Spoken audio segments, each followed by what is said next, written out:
Today is September 28th, 2025. Current Bitcoin price is $109,863. Welcome to the BitBite podcast, your source for news and information about Bitcoin and the cryptocurrency space. This podcast is meant for educational and entertainment purposes only and is not financial advice.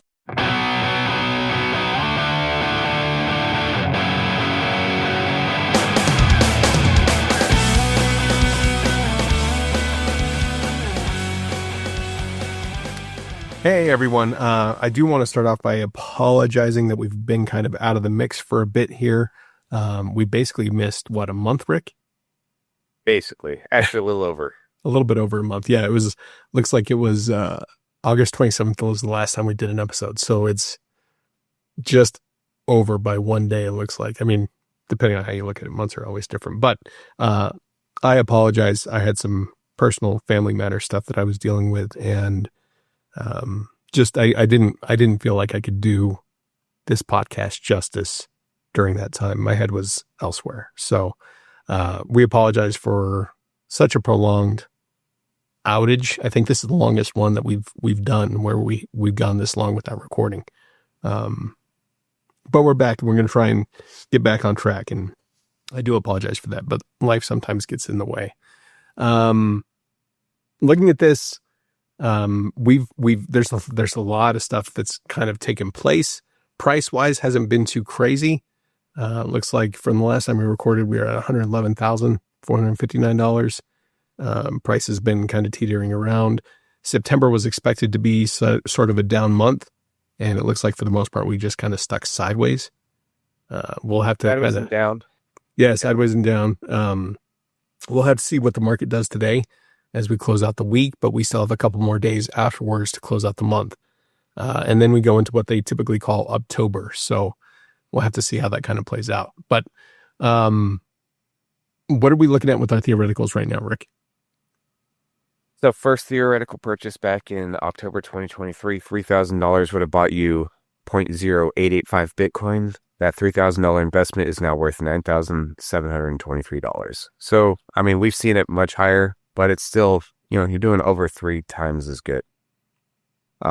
Theoretical buy number 2 at the previous halving, April 19th, 2024. If you put $1,000 down right at that point, you would have got 0.01564 Bitcoin. And that is now worth, that $1,000 is now worth 1,718. So 71% still up in a year and a half. Well, maybe a year and a few months. So still not too bad. Still not bad, but still not what we would expect to see, I think, of this bull market. And we've talked about that repeatedly. Like, this has been a very unusual bull market. Yes.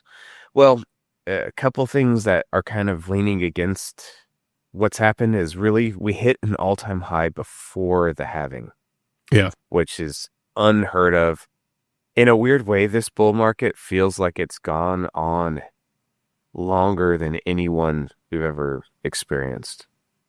Yeah, and I still don't know if we're going to be done yet. I'm wondering if this bull market's going to extend a little bit further than what we were expecting. It depends on, I guess, how October plays out. Yeah, I have no idea. Anybody who says they have an idea is full of crap, or they're just putting in a lucky guess. Yeah, absolutely. It's because I think back at the beginning of the year, we talked about this and we said, moving into September into October, I think we were talking about, we're going to probably have the blow off. And I haven't felt that exuberance. I haven't seen that. Retail has been largely absent. It's been corporations and institutions with the ETFs and those types of markets. Basically. Yeah. One of the interesting things too, and we may have to dive into this a little bit. I would want to see some hard data on this. There's been a lot of discussion about paper-backed Bitcoin and how that could be influencing the price. We see it with the gold market, right? With ETFs within gold, where there's way more paper than there actually is supply. The difference though is that we have the receipts for Bitcoin to where we know what should exist out there. And I'm sure the people that are out there, they are watching that, but I haven't heard anything. I've just heard rumors of it. Yeah. And that's the thing with gold is you don't know who's has what in whose vault, and they have, the certificates that they have so much gold. Whereas the Bitcoin, every Bitcoin is accounted for in every wallet. So that's a totally different thing. Yeah. Yeah, absolutely. So I don't know. They can still see the moves. Everything goes back and forth. When we look at the ETF chart, which I loaded up into our Discord discussion here, for the most part, it's nothing crazy, but it's been mainly inflows. There's been a couple days of outflows. It looks like we had outflows on the 17th. It looks like the 22nd, 23rd, 25th. Now the 26th, it looks like there was 418 million worth of outflows. And even BlackRock sold some off. Yeah. Yeah, it's pretty big day on the 26th. Yeah. Or not good big, but yeah. Yeah, well, it's still big, which no matter how you want to kind of slice that up. There's been a lot of there's a lot of movement in the market still. We continue to hear institutions that are buying, and there's announcements every day, and yet the price is moving down on some of the news. But I mean, a lot of that could be the larger macro environment in which Bitcoin is currently existing with the way that everything else is going. So kind of to make up for the time that we've lost, we have 4 topics we're going to discuss today, basically that are coming out of the news from the macro environment. First one's going to be the Fed rate cut. Finally happened. Yes. Finally. And I predicted last time we were together that it wasn't going to happen. I was like, yeah, Jerome Powell's just going to dig in his heels. And no, he did. But he did the minimum amount, really. Yeah. We got cut by 25 basis points. It brought basically the Fed rate to 4 to 4.25%. Apparently, there was a split decision that took place there. It was the new Fed governor, Stephen Miron, pushed for a deeper, he wanted a 50 basis point cut. Jerome Powell timed the cut, citing tariff impacts and reaffirming Fed independence. There's a possibility that they're saying that they may still have 3 more cuts this year. But what's important is that this has actually been the first rate cut for 2025. But the markets didn't react the way that I think a lot of people were expecting it to. Well, generally speaking, when the Fed decides to cut rates, it's usually a bad sign for the economy. And some people get kind of spooked by that too. Yeah.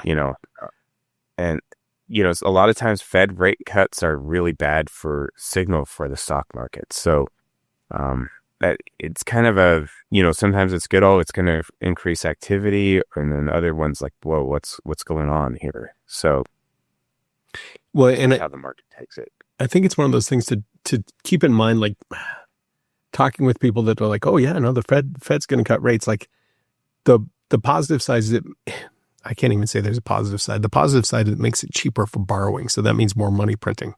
Exactly. So that's a slippery slope, right? Like they've been wanting to rein that in. At least they moved to a point where they have some room to cut rates, but I don't know if it's enough. Now, part of that also ties in with, I think, what we're going to talk about next, and that's the job report revision. We saw something similar to this with Biden's term right before the election, right? Yeah, sometime in 2024, they revised down a number of jobs. It was basically 1 million jobs. Yeah. It was like 980,000 jobs or something like that. It was just like, wow, what happened there? Yeah, Bureau of Labor Statistics revised job growth down 911 jobs for the year ending March 2024. It basically went from 146,000 to just 70,000, barely keeping up with population growth. August added 22,000 jobs, feeling concerns about stagnation. Trump fired the Bureau of Labor Statistics commissioner after a week reporting raising issues. The slower job growth signals a cooling of the economy, less consumer spending, weaker wage pressure, and potential justification for further Fed rate cuts, which we kind of expected. But at the same time, you brought up that we may actually be in a recession that they're not signaling. Yep. And that's kind of, it seemed like the MO for the Biden administration was just to inflate the job numbers, pretend the numbers were better than they are. Most people didn't believe it. And that's why Trump ended up winning, I think. But that's kind of the same thing, is everyone's just trying to keep this momentum going. Trump wants big interest rate cuts to keep that money printer going, get the money flowing. And, I think we're in a recession. We're going to look back at this time and go, oh yeah, we're in a recession. Yeah. We just don't know it yet. Yeah. And I mean, how far back do you think that recession goes? I mean, because we talked about this back in, was it 23? Yeah. When they first kind of, I don't want to say they redefined what a recession was, but it felt like they kind of redefined what a recession was. And at this point, if it's been for that long, it's not a recession, it's a depression. Well, I think the depression is also a certain amount of loss as well, not just the length. But yeah, they didn't redefine it. They just ignored the definition. They called it a not recession. And, being the corporate media being complete lackeys for the Biden administration, they just went with it. If Trump had these type of numbers, they would have hung him out to dry on those. They would have been hammering it. So, yeah, it's hard to say how long we've been in it. I think it's been at least a couple of years. I don't know. For most people that I know, when Biden took office in 2021 to when he left office, it was a pretty rough 4 years for most people that I know. Yeah, and I think it's myself, to be honest. I think it continues to be that way. I think we continue to have people that are, when you look at the debt alone, people's debt is just skyrocketing and it doesn't stop. And there's been no relief, because something that's kind of interesting for a lot of consumers in America, their credit card debt interest rate is tied to the Fed interest rate. Now, it's hugely multiplied, right? Like, I mean, they'll charge 30%, but when the Fed raises their interest rate, so do the credit card companies. And when you have these families that are living off a credit card debt rather than being able to make it on their own means, it just continues to snowball, basically. And, for some people that may not have maybe great credit, they don't have good assets in place, like they maxed out on what they can borrow and do all these things with. So, I mean, it's getting a lot harder for people. We see it like within the housing market. People can't afford homes, especially the younger folks. Like, if you're not already in the housing market, you're more than likely not going to be able to get into it. Wages have not been able to keep up with the inflation and just kind of the cost of everything. So it's scary. We are perfectly set up for stagflation. Yeah. I mean, that's basically what we're in it. I don't know the path out either. I don't know either. I mean, Ray Dalio talks about what he calls the beautiful deleveraging, which scares a lot of people. I mean, part of it, the baby boomers don't want their assets, which is mainly like their homes and their stocks, to be affected. And it's hard to not do some of that deleveraging without impacting those assets like that. And it goes back to so much of the population. The only way they can get out of their paycheck to paycheck mindset and kind of their lifestyle is they've got to be able to own hard assets. And in the past, that's always been housing. Typically, people always understood housing. Like, you buy a house, it goes up in value. The longer that people sit on the sidelines and they're not buying stocks, they're not buying any hard assets, not buying gold, not buying silver, not buying Bitcoin. All of that just piles on top of them, and their money's just becoming that ice cube. But we've talked about that so much on this podcast, and that's part of the reason why we wanted to do this podcast, was to educate people about the beauties of Bitcoin and like really what it can do for your life and help you financially. And also just to make you aware of what's going on within the government and their printing and their policies that are really, it's horrible. They're predatory. People want the emotional response from the government to take care of people. But the problem is everything's got to get paid for. Nobody wants to be taxed more. So they're just going to inflate this money supply and pay for their services that way, which basically steals from everybody, even though they don't realize it. Exactly. Sorry, that was a little bit of a rant. The government has no, or the politicians have no incentive to fix this, because fixing this is going to be painful. Mm-hmm. Everyone's incentivized just to kick this can down the road. Let it be somebody else's problem. Yep. Yeah. And one of these days, they're not going to be able to kick it anymore. Mm-hmm. Yeah. Because, I mean, they constantly say, they're stealing from your children. Well, what that means is they're kicking that can down the road to where they're stealing their purchasing power. Yeah, they're stealing from their future to finance today. They're stealing their purchasing power today, and then they're stealing from their future because all that debt has to be repaid tomorrow. So it's like a double whammy. And, kids coming up today, it's a really unfair setup that they're walking right into. Yeah. Yeah. And so much of it too has been tied to the fact that we are the reserve currency of the world, which I think one of the best comparisons I've ever heard is that we're like a heavyweight boxer that has been in multiple fights. And, we've been able to take a lot of damage, but what's going to start to happen is that damage is going to start to show. I've always liked the junkie analogy too, right? Yep. Where you got to keep on getting those injections. Take that hit. That hit of the cash. Yep. And then, but the bigger the hit, as we've developed that tolerance, it's almost like the less it does. Mm-hmm. Oh, absolutely. And that's going to lead kind of right into our next big story. And this is something we kind of touched on before. But Russia, stablecoin rumor, there's rumors going around in Russia right now. A Putin advisor, Anton, and I'm going to say his name wrong, Kobyakov, claims the U.S. is using stablecoins and gold to rewrite the rules and devalue the $37 trillion of debt. Senator Cynthia Lummis's Bitcoin Act proposes acquiring 1 million Bitcoin to retire federal debt. U.S. officials say stablecoins reinforce dollar dominance and reduce auction risk. Russia counters with its ruble-backed A7A5 stablecoin for oil trade with China and India. What are your thoughts on that? Yeah, I've heard this idea of, rebalancing, what you have in whatever we have in Fort Knox. We've not got an audit, but let's just say they have so much gold and then they revalue the gold. Right now it's trading at what? 3,600? Gold right now is $3,758.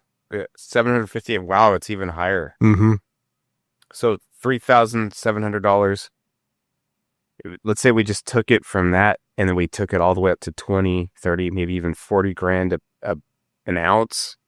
It's like, okay, we have the gold to repay our debt now. They would basically just kind of devalue everyone's debt that they're holding, but it'd be kind of a weird get out of jail free card. And the other option to include on that would be Bitcoin, whatever they have in their treasury. They say, okay, we're going to revalue it at X, and they'd have to increase that value pretty significantly from the 109 that we're at right now to, something greater. But that's something that's potentially in their playbook. And I do believe that the stable coins is kind of a way to offload some of the debt that they have and some of the treasuries. Basically, how I look at U.S. treasuries, just the amount of debt that America has, the government has, I look at treasuries as toxic sludge, to borrow a term from Bitcoin University. It's useless. Yep. It's going to destroy you. But that's a place where they're dumping it, is the stable coins. And I'm not really a fan of stable coins. I'm not saying it doesn't have a use. Just the fact that that's where a lot of this debt is going just makes me very apprehensive about it. Yeah. And I'm curious to see, whatever's happening with that right now, a lot of it was based on, like I said, off the Clarity Act. And so we're kind of waiting to see how this is going to play out. I mean, some of the moves are already happening behind the scenes, but it's not until I think we see the strategic Bitcoin reserve really get adopted. If Cynthia Lummis's stablecoin bill with the million Bitcoin gets kind of across the goal line, I think then you'll see kind of things kick into full swing. And I talked about this where my concern, and this kind of goes back to when we look at housing prices and asset prices in general, they don't want to take that away from the boomers.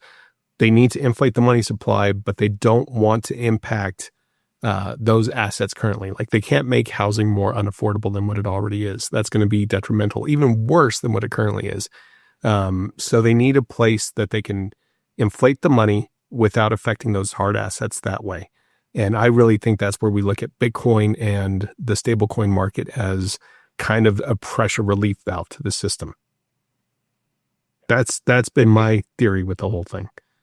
Yeah. And if they do that, I mean, it's kind of really hard to get into gold as it is with, $3,700 an ounce. But if they revalue it, I mean, everyone else is also priced out of getting into gold at that point. Yeah. Yeah. I mean, because you were talking about something earlier that, how long ago was it you were talking about it needed to be revalued to 15,000, and that was how many years ago? Yeah, Jim Rickards in a book, I think it was something like Aftershock. He's kind of a financial guy, and he was talking about the debt that we had in 2019. He wrote this book right before the 2020 COVID crash and all that stuff. But he was thinking that there was going to be some type of really bad economic thing happening. And one thing he recommended that the Fed do at the time was revalue gold at $15,000 an ounce, and then they'd be able to continue going from there. They can monetize their debt. The problem with that is that's not what we did in 2020. What we did was we basically tripled the money supply since then, roughly. Am I correct on that? Yeah. Yeah. So, I mean, his $15,000 an ounce would be now $45,000 an ounce. Yeah. I mean, and I do really think that 5,000 or 5-digit gold is going to be right around the corner. I mean, if I was going to make another theoretical purchase, maybe I would buy an ounce of gold today. That'd be an interesting track too. And so, I mean, that goes back to what we were talking about in the beginning there. Like if you don't have those hard assets, that's the biggest thing that differentiates. Like when we talk about the billionaires of the world and stuff like that, people need to keep in mind, somebody like Ellison from Oracle, Elon Musk, when they talk about their net worth being in these billions, like 378 billion, whatever the case may be, that's not liquid cash, right? That's assets. That's assets. It's the stocks for them different companies that they have. It's their investments, which are usually very tied up. Mm-hmm. And they keep cash on hand as low as possible because that's the melting ice cube. Yeah. The longer, when you leave it out, it disappears. So Absolutely. They're incentivized not to do that. I think I've talked about this. I've got marks from Germany prior to Hitler taking over, Weimar Republic stuff, where the Weimar Republic. Yeah, it's like $100,000 notes, and they're worthless. That's exactly what happens. That money inflates to where it's worth nothing. It's not even worth the paper that it's printed on. Yeah, that's the ice cube, and what goes up is the assets, is the stocks, is the homes, is the hard money. It is the gold. It is the silver. It is the Bitcoin. That's the only way you're going to get ahead in this world. I don't see that changing anytime soon. Nope. So the one good thing, gold may be out of your reach shortly, but even if Bitcoin goes to 1 million things, you can buy it in the Satoshis. Yeah. So stack them sats while you can today. Yeah, absolutely. I mean, and you don't have to, you dollar cost average, you buy a little bit at a time. It adds up. I mean, there's talks now, like it used to be, and I hate to say this, but I think for most people now at this point, getting to 1 Bitcoin is almost impossible. Not completely impossible, depending on, your financial situation, but try to get to 1/10 of a Bitcoin. That's still doable. Yep. But you don't have to buy it all at once. You can buy fractions. You can stack a little bit at a time. Sacrifice that one day. You don't need a coffee. You'd be fine without it. Just buy the Bitcoin that day. Do that a few times a month. Make it a habit. And then it becomes this obsession in some way where you're like, well, man, I want to collect more and more and more. It's not going to hurt you. It's only going to benefit you in the future, especially. Last thing we're going to kind of go over here is there's been a battle going on between Bitcoin Core and knots. I think we kind of touched on this once before. I think we do need to do a little bit more further research. We may have to do an episode where we talk about paperback Bitcoin and this Core versus knots battle. But basically, they're talking about it as being the battle for Bitcoin's soul. Basically, what's happening is there's two different groups right now that exist. There's Bitcoin Core, and then there's the knots group. Bitcoin Core traditionally has been kind of the biggest group of folks that work on keeping the Bitcoin protocol basically working as it should. They look at updates, stuff like that, and then it's up to the node runners to decide whether they're going to adopt revisions that the Bitcoin Core suggest. Right? Traditionally, that's the way that it's worked. Is that if the node runners decide, okay, yes, this type of upgrade from Core looks like it's a good idea. The number of nodes they have to have a certain threshold. It's got to be over 50% of the nodes accept this change, and then all of a sudden, okay, well, then this upgrade is put in place. Well, there's been some infighting between the Core devs, and then they kind of splintered off, and there's now a new group called the knots, which basically, they're saying Core devs want to remove the 80 byte limit to enable richer data use within the Bitcoin protocol. And there's a few things that are scary about that. What was one of the things you were kind of talking about? One that would be specifically bad. Well, one would be CSAM, also known as child sexual assault material.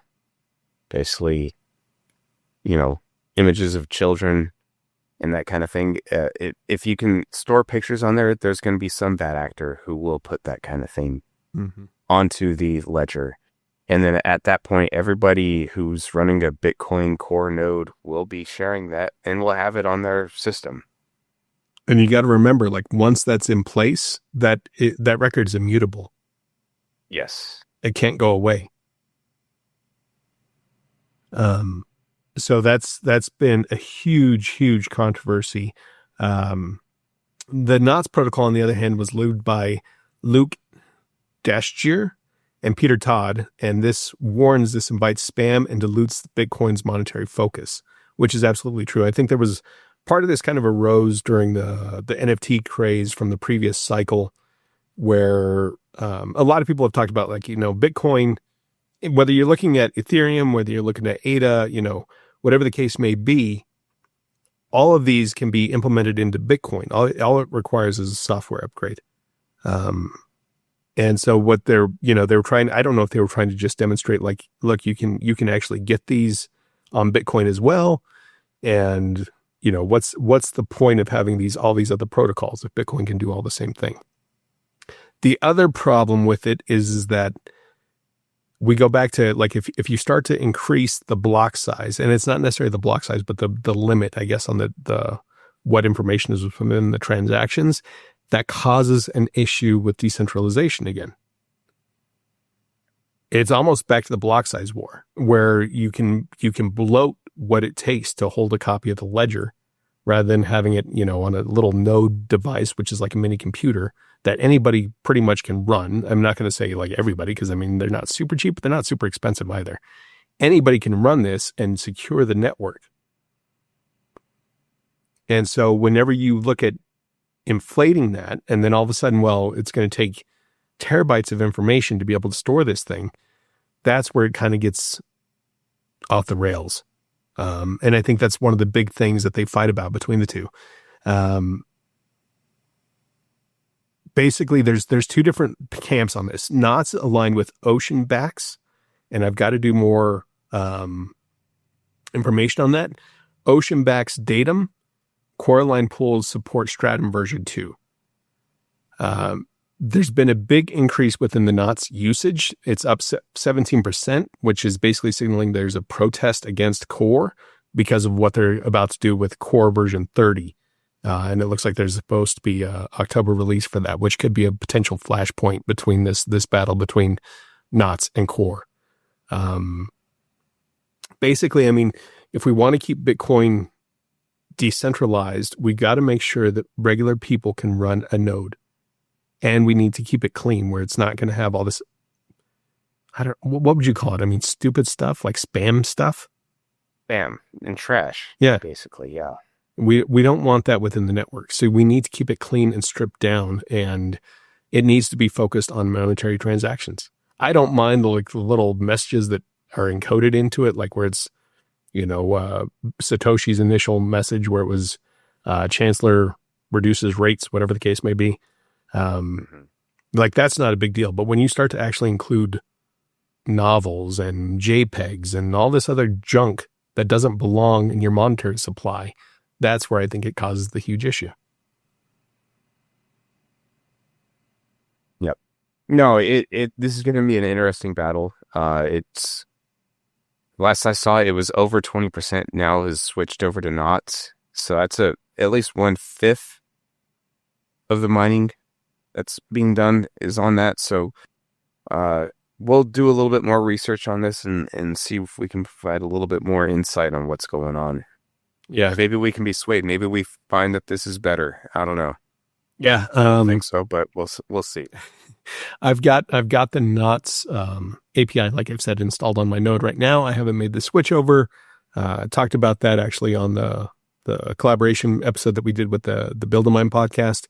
And I need to make the switch, but I haven't done it yet. And I don't know. I need to understand it more. I feel like I want to understand it better. I want to continue to support Bitcoin, and I want to continue to support what I consider the soul of Bitcoin. I don't want it to be this JPEG trash dumpster fire. But I don't know. I don't know why Core sees it so differently, and why, what is their reasoning behind it? I need to understand that. Right. I agree. I don't know. More to come. Yeah. Well, thanks for your patience. Sorry we were gone so long, though. I agree. Yeah. And I apologize. And I know we may not have a huge audience, but we do have an audience, and we do appreciate each one of you that do listen and kind of give us your attention during this time. Let's hope October breaks out as quite a bit better month for Bitcoin. We'll have to see what happens. But if you do want to get your own hardware wallet and you are deciding you are going to buy some Bitcoin and you want to do self-sovereignty, we do have deals on our webpage, and that's at www.thebitbytepodcast.com under the deals tab. And you can get an LPAL or a ledger there. And you're buying directly from the website. It's just an affiliate link through us. So it helps the podcast out. Yeah. Anything else you want to bring up today? That's it. All right. Well, thank you all for listening. Thank you again for the patience. And we will talk to you again this next week. Bye.